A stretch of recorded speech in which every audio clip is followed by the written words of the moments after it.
Copy करके ये लिख लेंगे। आपको पहले भी मैंने पढ़ाया हुआ है लाफ्ट साइन के 3 हिस्से, 3 फॉर्मूले। ए स्क्वायर ये मेरे बच्चे बराबर होता है B square plus C square minus 2bc। अच्छा ख्याल करना, अगर इधर मेरे बच्चे ए हो तो उधर अल्फा। अच्छा फिर मेरे बच्चे नोट करेंगे दूसरा फार्मूला, जो कि अगर आपको याद हो तो ये मैंने बी स्क्वायर को पढ़ाया हुआ है, जो कि यूं होता है a square plus C square minus 2ac। अच्छा याद रखना, अगर इधर मेरे बच्चे बी हो तो उधर बीटा आता है। अच्छा फिर मेरे बच्चे तीसरा फार्मूला नोट करेंगे, जो कि सी स्क्वायर है, जो भी है a square plus b square minus 2ab। याद रखना मेरे बच्चे, अगर इधर सी हो तो उधर कॉस गैमा। बाकी इसके रिलेटेड जो ऑब्जेक्टिव की इंफॉर्मेशन है वो मैंने पहले आपको दी हुई है। बच्चे इसकी जो ऑब्जेक्टिव की इंफॉर्मेशन है वो आपको पहले ही दी हुई है। भाई आपको मुख्तलिफ बातें बताई थी ना कि law of cosine reduces to what in the case of right angle triangle, Pythagoras theorem. कि अगर, क्योंकि आम सूरत हाल में आप ये ऑब्लिक ट्रायंगल के ऊपर लगाते हैं। ऑब्लिक मेरे बच्चे कौन सी होती है? जो राइट एंगल ट्रायंगल ना हो। अगर ये फर्ज किया राइट एंगल ट्रायंगल को ट्राई किया जाए तो ये पाइथागोरस बन जाता है। आप वो लेक्चर उठा के देखें 12.5 का पहला लेक्चर, आप उसके अंदर एक एंगल 90 का पुट करेंगे तो इसके अंदर एक एंगल अगर 90 का पुट कर दें तो ये पाइथागोरस थ्योरम बन जाए। तो ये काफी दफा बोर्ड में ऑब्जेक्टिव आई हुई है कि law of cosine reduces to what in the case of right angle triangle. तो आप लोगों ने बताना होता है पाइथागोरस थ्योरम। It's okay. अच्छा और भी इसके रिलेटेड एमसीक्यूज हैं, लेकिन वो मैंने सारे बताए उधर जब ये टॉपिक हमारा स्टार्ट हुआ। आज हमारा टॉपिक कुछ और है, लेकिन इस्तेमाल इसीलिए लाभ को साइन देना। ओके लेट्स स्टार्ट 12.6 एंड इस क्वेश्चन नंबर 1 नोट करेंगे। अच्छा काम फिर हमारा वही जो हम पहले करते हैं, सोल्व द ट्रायंगल। यदि आप ट्रायंगल को सोल्व करें, आप मेरे बच्चे ट्रायंगल को सोल्व करें। a बराबर है 7, आप लिखेंगे a बराबर है 7, b बराबर है 7 और c बराबर है 9। इसका मतलब है आपको नजर आ रहा है 3 साइड्स गिवन है और आप लोगों ने पूरी ट्रायंगल हल करनी है। इसका मतलब है आपको 3 एंगल निकालने। इसका ये मतलब हुआ कि भाई ट्रायंगल सोल्व करनी है, 3 साइड्स गिवन है, इसका मतलब है 3 एंगल निकालने हैं। लिखें एक हमें अल्फा चाहिए, एक हमें बीटा चाहिए और एक क्या चाहिए, बस ट्रायंगल हल हो गया। अब जब 3 साइड्स गिवन हो और 3 एंगल निकालने हैं तो you will use a laughed cosine. वैसे एक बात आपको बताऊं, एक और मेथड भी है, हाफ एंगल के फार्मूले हैं वो भी लग जाते हैं, ठीक है ना, लेकिन हम उसको प्रेफर नहीं करते होते, हम लाफ्ट कोसाइन भी करते हैं। मतलब एक और ऑप्शन भी आपके पास मौजूद है किताब के अंदर, एग्जांपल हाफ एंगल से। लेकिन खैर मैं आपको इसके तरीका बताता हूं कि लाफ्ट कोसाइन कैसे इस्तेमाल करेंगे। मुझे पहले अल्फा चाहिए, अल्फा निकालना है तो फिर पहले वाला फार्मूला लिखेंगे a square equal to b square plus c square minus 2bc। ख्याल करना अगर इधर a हो तो उधर अल्फा आता है। अल्फा कैसे निकलेगा, पहले तो उधर अल्फा निकालना पड़ेगा। आप मेरे बच्चे ऐसे करो, ये जो टर्म नहीं है जो उधर माइनस हो रही है इधर आकर प्लस कर दो, तो ये बन जाएगा आपके पास 2bc और ऐसे करो b square plus c square, ये इधर वाला a स्क्वायर नहीं है, इसको उधर जाकर माइनस। तो बताएं मुझे वैल्यू किसकी चाहिए, cos अल्फा की। तो ये बताएं cos अल्फा मेरे बच्चे कैसे मुझे मिलेगा, it will B b square plus c square minus a square. मैं आपको क्या कह रहा हूं कि ये 2bc इधर मल्टीप्लाई हो रहा है, उधर जाके डिवाइड, इधर सारा कुछ पुट करें cos अल्फा मिलेगा। cos अल्फा का मतलब है अल्फा भी मिल जाएगा, इधर पुट करें। बताएं भला कैसे, b हमारा कितना 7 इस स्क्वायर, c कितना 9 इट्स स्क्वायर, a फिर 7 है इसका स्क्वायर, नीचे 2bc b फिर 7 जबकि c फिर 9। अच्छा ये 7 स्क्वायर प्लस का ये माइनस का भी कैंसिल। मेरे बच्चे इसका मतलब है हमारे पास ऊपर क्या चीज रह गई 9 का स्क्वायर, नीचे 2 7 और ये 9 and square will B cancel. मेरे बच्चे इसका मतलब है आपका cos अल्फा क्या निकल आया, ये निकल आया 9/14, 9/14। अच्छा ये बताइए कि अगर मैं इसको डिवाइड करूं तो कितना बनता है 0.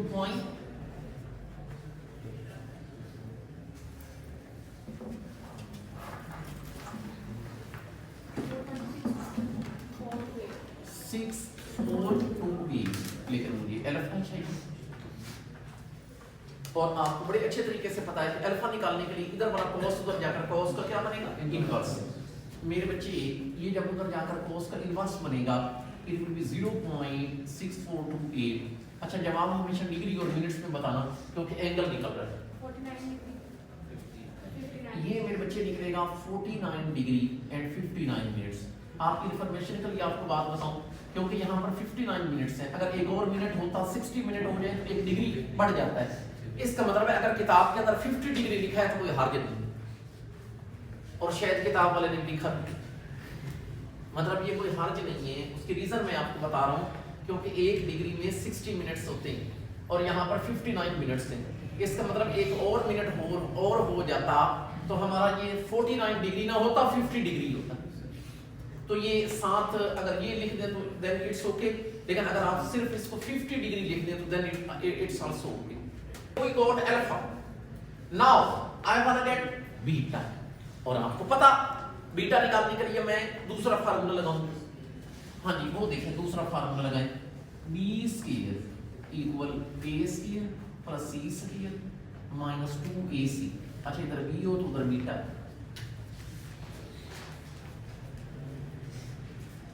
मेरे बच्चे इधर बी हो तो उधर बीटा आता है। अच्छा अब ये बताएं मुझे कि ये 2ac cos बीटा उधर माइनस हो रहा है, इधर आकर प्लस हो जाएगा, इसका 2ac cos बीटा इधर क्या आ जाएगा a square plus c square. मैं तो कहता हूँ b स्क्वायर उधर जाकर माइनस कर। अच्छा फिर ये मुझे बताएं कि यहाँ पर मुझे वैल्यू किसकी चाहिए cos बीटा की, तो ऑब्वियस सी बात है a square plus c square minus b square. मैं आपको कह रहा हूँ कि 2ac इधर मल्टीप्लाई हो रहा है, इधर जाकर क्या हो जाएगा डिवाइड। इसका मतलब इधर पुट कर दे। अच्छा बताएं इधर मेरे बच्चे अगर पुट करोगे cos बीटा विल बी, हाँ जी फिर वही चीज। अच्छा मेहरबानी करके बताएं आपका a कितना 7, आपका मेरे बच्चे c कितना 9, फिर b कितना फिर 7, नीचे 2ac a फिर 7, जबकि c मेरे बच्चे 9। अच्छा ये 7 से क्या प्लस का ये मनफी का बिल भी कैंसिल। इसका ये मतलब हो गया कि आपको जो cos बीटा मिल रहा है ऊपर कौन आ रहा है 9 का स्क्वायर, नीचे 2 7 और ये 9 and this square will B cancel. इसका मतलब है cos beta will be again 9/14, लेकिन फिर मुझे बीटा चाहिए। इसका मतलब है अगर मैं इसकी कैलकुलेशन करूं तो cos बीटा विल बी 0.6428। लेकिन भाई आप लोगों को पता है कि अगर हमें बीटा चाहिए तो cos उधर जाकर cos का क्या बनेगा इनवर्स। तो मेरे बच्चे ये cos उधर जाकर cos का इनवर्स बनेगा एंड इट विल बी 0.6428, और इसका मतलब है बीटा फिर वही निकलेगा 49 degree and 59 minutes. You got beta. बार बार कह रहा हूं ज़हन में रखना कि ये कौन सा मेथड चल रहा है। जब 3 साइड्स गिवन हो और 3 एंगल निकालने हैं तो आप यूज करते हैं लाफ कोसाइन। बार बार कह रहा हूं जब 3 साइड्स गिवन हो और 3 एंगल निकालने हो तो आप यूज करते हैं लाफ कोसाइन। हम कर भी देंगे। ओके मुझे अल्फा मिल गया, मुझे बीटा मिल गया, अब रहता है गैमा। और मैंने आपको बड़े अच्छे तरीके से बताया हुआ है कि जब आपको 2 एंगल का पता हो तीसरा एंगल निकालने के लिए ट्रायंगल के अंदर alpha plus beta plus gamma equal to 180 वाला फार्मूला लगा लिया करें। अब मेरे बच्चे ये वाला फार्मूला आप लगाओगे alpha plus beta plus gamma is equal to 180 and you want to find out gamma here. कहां से गैमा चाहते हैं तो आप मेरे बच्चे अल्फा को भी उधर भेजोगे बीटा को भी उधर भेजोगे। It will be 180 degree. Alpha आपका है 49 डिग्री एंड 59 मिनट्स, बीटा भी यही है 49 डिग्री एंड 59 मिनट्स। अगर आप इसको माइनस करोगे 80 डिग्री आपका मेरे बच्चे गैमा आ जाएगा 80 degree and 2 minutes. So you got gamma. हम ये सारी चीजें बार बार कह रहा हूं, अगर किताब के अंदर ये 49 डिग्री 59 मिनट्स ना हो बल्कि 50 डिग्री हो तो आपने देख के परेशान नहीं होना। वजह मैंने आपसे डिस्कस की है, क्योंकि 1 डिग्री के अंदर 60 मिनट्स होते हैं। ये फिर एक बार नोट लिख नहीं, काफी दफा पहले बताया हुआ है, ऑब्जेक्टिव में आता है, जितनी बार लिखेंगे याद होगा कि 1 डिग्री कितने मिनट्स के बराबर होता है, 60 मिनट्स। 1 डिग्री 60 मिनट्स के बराबर होता है।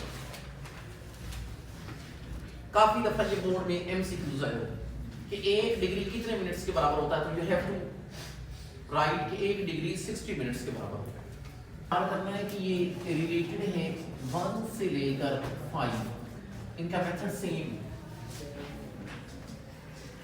1 से लेकर 5 तक। तो अब हमने पहले क्वेश्चन नंबर 1 मेरे बच्चे कर लिया। Now we are moving towards question number 2।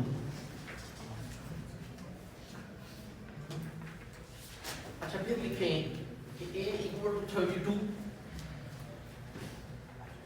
a equal 32, b equal 40, जबकि c इक्वल 66। याद रखना, अगर आपके पास a है तो अल्फा निकालें, b है तो बीटा निकालें, c है तो फिर गैमा निकालें। मतलब आप लोगों ने पूरे ट्रायंगल हल कर दिया। इसका मतलब अगर 3 साइड हैं तो फिर आपको 3 एंगल ही निकालने हैं। आपको मैं बता चुका हूं कि अगर आपके पास 3 साइड्स हैं और 3 एंगल निकालने हैं तो you have to use law of cosine. Alpha तो आप लोगों ने बाय लिखे मेरे बच्चे यूजिंग क्या चीज, लॉ ऑफ कोसाइन। मैंने आपको क्या कहा है कि फार्मूला किसका लगाओगे, ए स्क्वायर का, B square plus C square minus 2bc और इधर cos अल्फा। ऑब्वियस सी बात है, हम इस इक्वेशन को हल करके पहले cos अल्फा की वैल्यू निकालेंगे। भला कैसे, कि ये बताएं कि ये 2bc cos अल्फा इधर आ जाएगा, इधर मेरे बच्चे B square plus C square, ए स्क्वायर उधर भी। ये बताएं कि यहां से अगर cos अल्फा की वैल्यू निकाली जाए तो बी स्क्वायर जमा सी स्क्वायर मनफी ए स्क्वायर। ये बताएं 2bc उधर मल्टीप्लाई हो रहा है, उधर जाकर क्या हो जाएगा, डिवाइड। आप लोग ऐसे करो कि यहां पर ये वैल्यूज पुट कर दो, your cos alpha will be, अच्छा बताएं b कितना 40 इसका स्क्वायर, c कितना 66 इसका स्क्वायर, मनफी a का मतलब है 32 का स्क्वायर, नीचे 2bc 40, c का मतलब है मेरे बच्चे 66। अच्छा, इसका मतलब है अगर हम इसको हल करें तो cos अल्फा निकलेगा, cos अल्फा 0.9340। लेकिन मेरे बच्चे हमें अल्फा चाहिए तो ये cos उधर जाकर cos का इनवर्स बन जाएगा 0.9340, it will B 20 degree 55 minutes. So you goat alpha. भाई ये जब आप लोगों ने करना है ना इसका cos इनवर्स, तो क्योंकि एंगल निकल रहा है तो डिग्री वाला बटन दबा देना है, आपका जवाब ऑटोमेटिकली डिग्री और मिनट्स में आ रहा है। ये कैलकुलेशन कोई टफ नहीं है, ये अपने दोस्तों से भी डिस्कस करें तो आपको समझ आ जाए। फिर भी प्रॉब्लम हो यू कैन कॉन्टेक्ट मी। अच्छा, अब मुझे बीटा चाहिए, अब बीटा चाहिए। अब देखें बीटा मेरे बच्चे कैसे निकलेगा, फिर लॉ ऑफ कोसाइन लगाएंगे, B square equal to A square plus C square minus 2ac। लेकिन भाई ख्याल करना, अगर इधर बी हो तो उधर बीटा आता है, मेरे बच्चे इधर बी हो तो उधर बीटा आता है। मैं आपको मशवरा दूंगा, ये 2ac cos बीटा उधर माइनस हो रहा है, इधर आकर प्लस कर दो, 2ac cos beta equal to A square plus C square, ये बी स्क्वायर उधर जाकर मनफी कर दो। इसका मतलब है cos बीटा कैसे निकलेगा, ए स्क्वायर प्लस सी स्क्वायर मनफी बी स्क्वायर, लेकिन नीचे मेरे बच्चे आ जाता है 2ac। अच्छा, अब ऑब्वियस ही बात है मेरे बच्चे, इधर भी वैल्यूज पुट करोगे। आपके पास a कितना है, इस 32 का square, c you know it is 66 square, B, you know, it is 40 square divided by 2AC is again 32, C is 66. आपके पास cos बीटा आ जाएगा 0.8948, लेकिन ख्याल करना मेरे बच्चे, मुझे बीटा चाहिए, इसका मतलब cos उधर जाकर cos का इनवर्स बनेगा 0.8948. Your beta will be 26 degree और 31 मिनट. ये आपके पास बीटा. अभी हमें गैमा चाहिए, तो ये मुझे बताएं कि आप लोगों को पता, भाई अगर दो एंगल पता हों और तीसरा एंगल निकालने के लिए ये तरीका होता है, alpha plus beta plus gamma is equal to 180 degree. But you want to find out a gamma. अगर मेरे बच्चे गैमा आप मालूम करना चाहते हैं, it will be 180 degree minus alpha minus beta. इधर पुट कर दें इस 180 डिग्री. अल्फा कितना 20 डिग्री एंड 55 मिनट्स, बीटा कितना 26 degree and 31 minutes. Your gamma will be 132 degree 34 minutes. ये तरीका है तीन साइड्स गिवन हो और तीन एंगल निकालने. इसका मतलब है हमारे लिए कोई नई चीज नहीं है, ये वही लाफ कोसाइन. इस तरह करते हैं कि पहला किया, दूसरा किया, तीसरा, चौथा, पांचवा आपकी प्रैक्टिस के लिए छोड़ देते हैं. And now we are moving towards question number 6 है किस हवाले से शॉर्ट्स. हालांकि आसान है, लेकिन ये शॉर्ट के हवाले से इंपॉर्टेंट है, गौर करिए. अच्छा देखें, क्वेश्चन ये कहता है फाइंड क्या जी, स्मॉलेस्ट एंगल. अच्छा, तीनों एंगल नहीं कहे, कह रहा है कि सिर्फ स्मॉलेस्ट एंगल निकाले. तीनों एंगल नहीं कहे, सिर्फ स्मॉलेस्ट. स्मॉलेस्ट का मतलब है भाई जो तीन एंगल होते हैं ना, आप सिर्फ वो निकालें जो सबसे छोटा है. अब देखें, ए is 37.34, this is your A. B is 3.24 and your C is 35.06. ये बार बार कह रहा हूं, पहले तो ये होता था, ये कहता था कि तीनों एंगल निकालें, लेकिन अब मेरे बच्चे कह रहे हैं कि सिर्फ स्मॉलेस्ट निकालें. जिसके लिए आपने एक तो ये तरीका, तीनों निकाल दें, जो छोटा हो कहेंगे ये सबसे छोटा है. लेकिन ऐसे हमें क्या जरूरत पड़ी है तीनों एंगल निकालने की, टेंशन लेने की. आपको एक तरीका बता देता हूं, आपको पहले ही पता चल जाएगा कि ये वाला एंगल सबसे छोटा है. बताऊं कैसे, गौर करिए. मैं आपको कह रहा हूं कि मुझे सबसे छोटा एंगल मालूम करना है. मैंने कहा निकाले बगैर कैसे पता चलेगा कि कौन सा सबसे छोटा है. इधर देखें, ये मुझे बताएं. आप ये तो बता सकते हैं कि ABC में सबसे साइड छोटी कौन सी है, B. एक बात आप लिखें, सिंस कौन B is smallest side, so beta will be smallest angle. आप ऐसे करें, इसका मतलब आप ये लिख लें कि मुझे सिर्फ यहां पर बीटा चाहिए. और एंदा मेरे बच्चे याद रखना, जो साइड सबसे छोटी होगी उसके सामने वाला एंगल सबसे छोटा होगा, और जो साइड सबसे बड़ी होगी उसके सामने वाला एंगल सबसे बड़ा होगा. याद रखना, जो साइड सबसे छोटी होती है उसके सामने वाला एंगल भी सबसे छोटा, और जो बड़ी साइड होती है उसके सामने वाला एंगल भी सबसे बड़ा होगा. आपको होगा सर ये कैसे पता चला? एक तो शक्ल से पता चलता है. ये देखिए, मैथमेटिकली भी बताता हूं इसकी रीजन. शक्ल से पता चलता है. मिसाल के तौर पर ये ट्रायंगल है, ठीक है. इस ट्रायंगल की तीसरी साइड ये मुझे बताएं, ये वाली जो साइड है ये जितनी बड़ी होगी उसके सामने वाला एंगल उतना बड़ा होगा। और अगर ये वाली साइड छोटी होती है तो उसके सामने वाला एंगल उतना छोटा।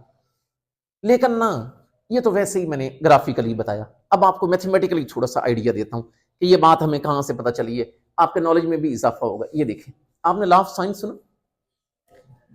लॉ ऑफ साइन आपने सुना हुआ कि ये होता है ए ओवर साइन अल्फा, आपको कभी बी ओवर साइन बीटा बराबर है सी ओवर साइन गैमा। आपको किसी ने इसकी फिजिकल इंटरप्रिटेशन कभी नहीं बताई होगी, अभी बताता हूं। फर्ज कर लेते हैं कि ये के बराबर है, तीनों बराबर हैं। मैंने कहा फर्ज कर लेते हैं कि ए के बराबर। मैं किसी एक को उठा लेता हूं, इसको। इसका मतलब ए ओवर साइन अल्फा, ऑब्वियस ही बात है ये चीज भी किसके बराबर होगी? के। अच्छा, मैंने ऐसे किया, साइन अल्फा डिवाइड हो रहा है, उधर जाकर मल्टीप्लाई करवा दिया, ए बराबर आ जाएगा के साइन अल्फा। मैंने ऐसे किया, आप लोगों ने ये बात 8वीं क्लास में सुनी होगी कि प्रोपोर्शनलिटी का साइन खत्म किया जाए तो फिर कांस्टेंट आता है। अब अगर मैं कांस्टेंट को खत्म करवाऊं तो प्रोपोर्शनलिटी का साइन आएगा। इसका मतलब है अगर मैं यहां से के को खत्म करवाऊं तो a is directly proportional to sine alpha. इसका क्या मतलब है? इसका ये मतलब है कि एक साइड अपने सामने वाले एंगल के प्रोपोर्शनल है। एक साइड अपने सामने वाले एंगल के प्रोपोर्शनल है। अब प्रोपोर्शनल का क्या मतलब है? प्रोपोर्शनल से मुराद है ये साइड जितनी बड़ी होगी एंगल उतना बड़ा होगा, ये साइड जितनी छोटी होगी एंगल उतना छोटा होगा। इसका मतलब हम इससे भी अंदाजा लगा सकते हैं कि एक साइड अगर छोटी है तो उसके सामने वाला एंगल भी छोटा होगा। मतलब स्मॉलेस्ट है तो एंगल भी स्मॉलेस्ट होगा, अगर साइड लार्जेस्ट है तो उसके सामने वाला एंगल भी लार्जेस्ट होगा। इतना तो हम अंदाजा लगा सकते हैं ना इससे। ये हमें लॉ ऑफ साइन बता रहा है। आपने ये लॉ ऑफ साइन की डेफिनेशन पढ़ी हुई है, कोई आपसे पूछ रहा है लॉ ऑफ साइन की क्या डेफिनेशन है, थियोरेटिकली आप नहीं बता सकते। यही है कि one side is proportional to its corresponding opposite angle. ये मेहनत करनी पड़ी by using law of cosine. तो आपको बीटा चाहिए तो बी स्क्वायर वाला फार्मूला लगाएं। बताएं भला कैसे आएगा? B square will be equal to A square plus C square minus 2ac। याद रखना अगर इधर बी हो तो उधर बीटा। आप ऐसे करो कि वो जो 2ac cos बीटा है उधर मेरे बच्चे माइनस हो रहा है, इधर आकर क्या कर दो प्लस, इधर आ जाएगा ए square plus C square, B square को परे भेज। मुझे तो यहां से cos बीटा चाहिए, तो बताएं cos बीटा कैसे आ जाएगा? ए square plus C square minus B square, नीचे कौन आ जाएगा? 2ac। इधर पुट कर दे। ए कितना?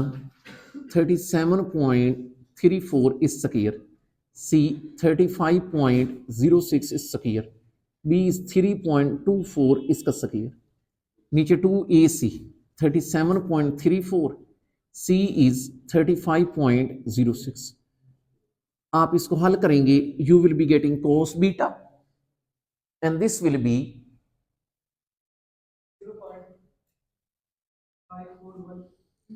0.541889। मुझे बीटा चाहिए। तो मेरे बच्चे ये वाला जो cos है उधर जाकर cos का इनवर्स बन जाएगा 0.54189। Your beta will be 57 degree and 11 minutes. फिर भी कह रहा हूं कैलकुलेशन में गलती हो सकती है, आप मेथड के ऊपर गौर करिएगा।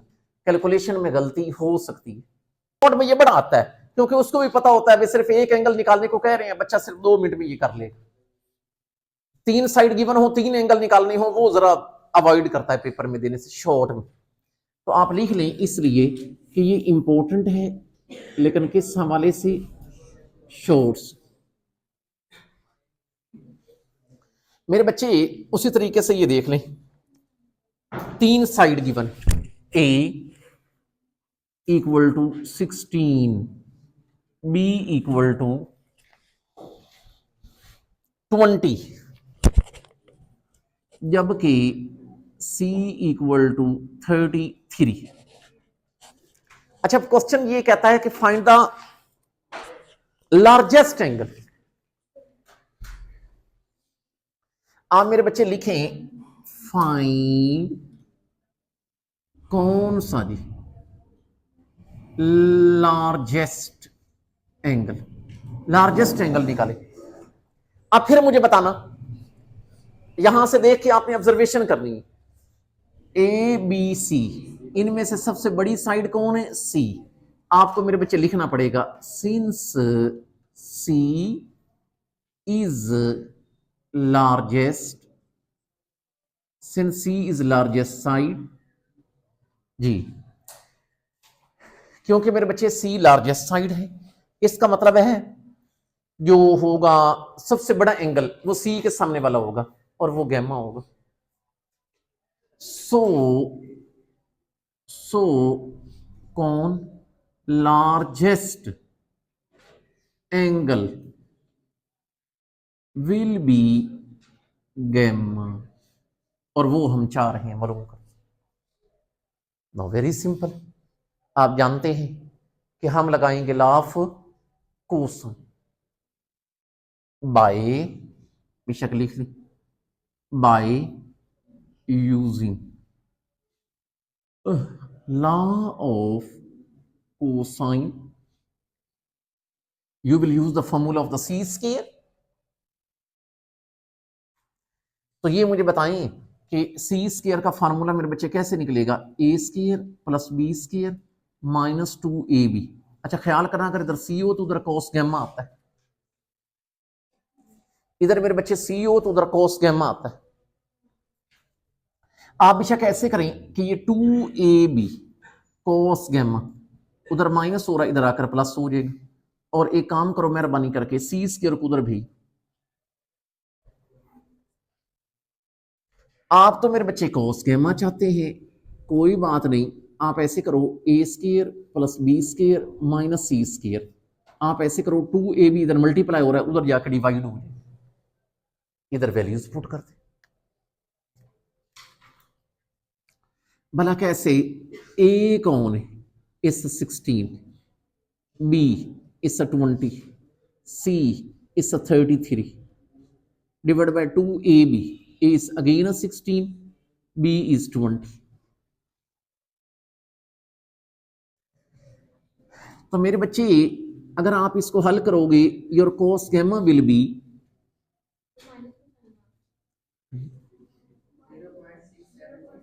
0.67 माइनस के साथ, you want to get a gamma, तो कोई बात नहीं। अगर मेरे बच्चे आपको गैमा चाहिए तो इसी का कॉज इनवर्स लीजिएगा, it will be minus 0.6765, your gamma will be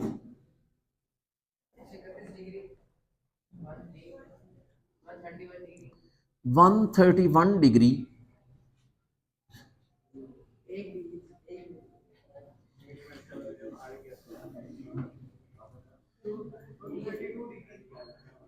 132 degree 34 minutes. So you got gamma, और ये आपका लार्जेस्ट एंगल है, और ये मेरे बच्चे आपका लार्जेस्ट एंगल है।